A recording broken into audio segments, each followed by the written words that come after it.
Magandang araw mga kaibigan. Bigyan natin ng opinion, reaction ngayon itong post ang balita ngayon. Grabe itong Congressman Kiko Barsaga na nawagan na siya na dapat mag-resign si Pangulong Marcos Jr. Hindi makukulong si Romualdez habang si Marcos ang Pangulo. Yan ang pahayag ni Cavite 4th District Representative Kiko Barsaga laban sa Malacanang kaugnay sa kinakaharap na kontrobersya ni House Speaker Martin Romualdez.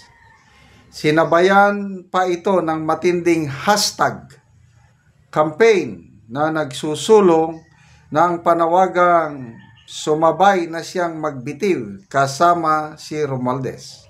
Ito yung kanyang hashtag, Philippines versus Marcos, hashtag Marcos resign. Ang pahayag ay sumasalamin sa tumitinding sentimiento na protektado umano si Romualdez dahil sa kanilang malapit na ugnayan bilang magpinsan, lalo na sa gitna ng mga isyu ng flood control scam at anomalya sa pambansang budget. So, yan po. Hindi makukulong si Romualdez habang si Marcos ang Pangulo. Hashtag Philippines versus Marcos. Hashtag Marcos resign. Actually, ganun din yung ganun din yung sigaw ng mga rallyista. Nagsimula pa nung Black Friday protest. Yun na. May mga kanta pa sila. Martin magnanakaw. Ito, inuulit ko lang yung mga kanta nila. Hindi ko inaakusahan si Martin ng pagnanakaw. Narinig ko lang. Martin magnanakaw. Martin magnanakaw si Martin. Meron ding kanta yung grupo ni na Attorney Vic Rodriguez. Ang kanila ganito, Marcos magnanakaw. Marcos magnanakaw. Marcos magnanakaw. Magnanakaw si Marcos. Ano ba? May post akong nabasa kanina. Cara David. Sino ba yung Cara David? Post lang, nabasa ko. Birthday niya. Birthday wish ni Cara David. Sana lahat ng kurakot mamamatay. grabing galit na yan. Tami, hindi naman. Turo po sa Bible, let's pray for those who persecute us. So, wag naman. Hindi diringgin ng Diyos yung mga ganong wish. Pagdasal pa rin natin. Ako, everyday pinagdarasal ko ang ating mga government leaders. Starting President, Vice President, Speaker of the House, lahat ng senador, of course, Senate President, lahat ng kongresista, lahat ng governors, mayors. Ano pa?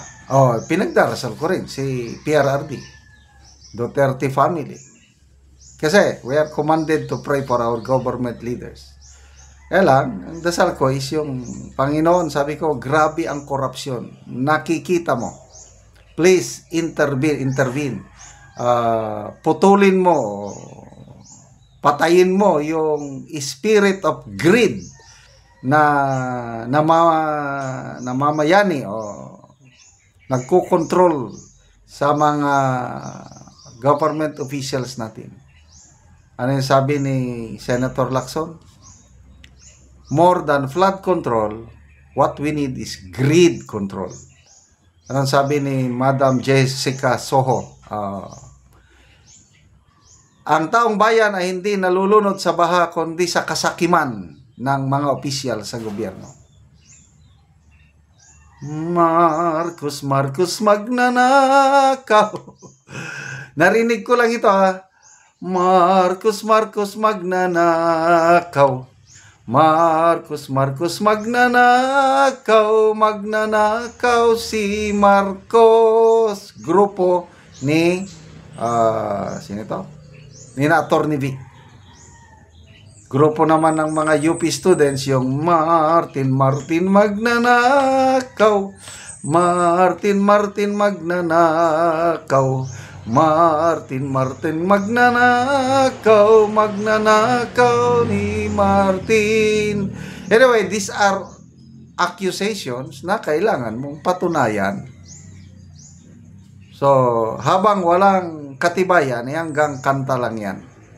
Hanggang salita na lang. Buhos na lang ng galit. Kasi ano lang ito, court of public opinion. Perception ng taong bayan na ang magpinsan, Marcos Jr. at Romualdez, magkasabwat sa lokohan. These are perception na bahala tayo, taong bayan, na maniwala kung ano. Sabi ng Anticler, wala daw kinalaman ng Pangulong Marcos sa korupsyon. Kaya kakampi daw ng Pangulong Marcos yung mga rallyista. Kakampi niya yun. Kasi ang nilalabanan, korupsyon. So, ibig sabihin, ang Pangulong Marcos, wala siyang kinalaman sa korupsyon. Malinis siya. Yan, according, opinion naman yan ni Auntie Claire. Okay. Magbasa lang ako sa mga comments. Anong comments ng Vicky Santillan? Huwag pigilan yang ngagba. Salot yan. Vivian Aranda, yes, tama. Melissa Gubat, dapat ikulong at ipabalik lahat ng nakulimbat niya na pundo ng kaban ng bayan. Selmarie Tipa Safor, hindi man makulong si Tamba ngayon, soon pag si Ma'am BP Sara Pangulo himas rehas yan, Tamba na yan. Okay, so may makukulong ba?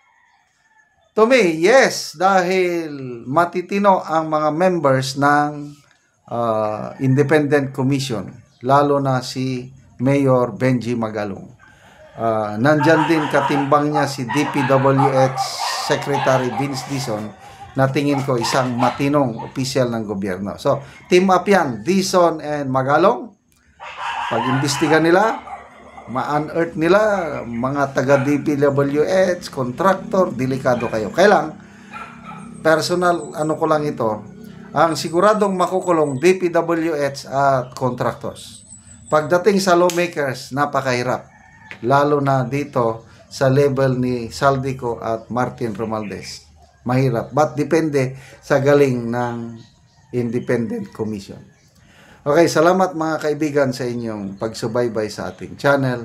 Nakakatulong kayo ng malaki sa tribong Talaandig ng Bukidnon dahil ang sweldo natin sa channel na ito is pantulong sa tribo. Namimigay tayo ng libreng yero at pako para sila naman makapagpatayo ng mas maayos na tahanan. Panoorin nyo ang video na ito. Natagaan og sen o karon mag-atop na gid siya. Magdali-dali siya sa pag-atop kay kaulanon namang gyud.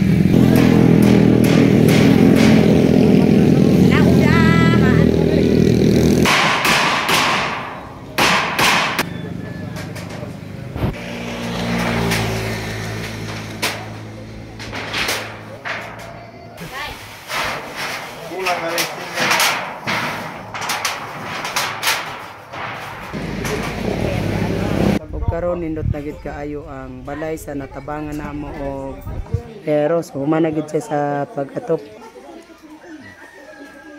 Unang-una, nagpasalamat ko sa Ginoo ug sa nagatag og sin karon nahuman gyud ang akong balay. Daghang salamat. Ay, pila naman ka katuig nga nakigpuyo lang sa imong amahan o ginahan? Napulo na. Napulo na katuig nga nakigpuyo lang ka. Nga naman nga karon pa man ka nakabalay nga napulo na katuig sa imong pagkigpuyo lang sa imong amahan o ginahan.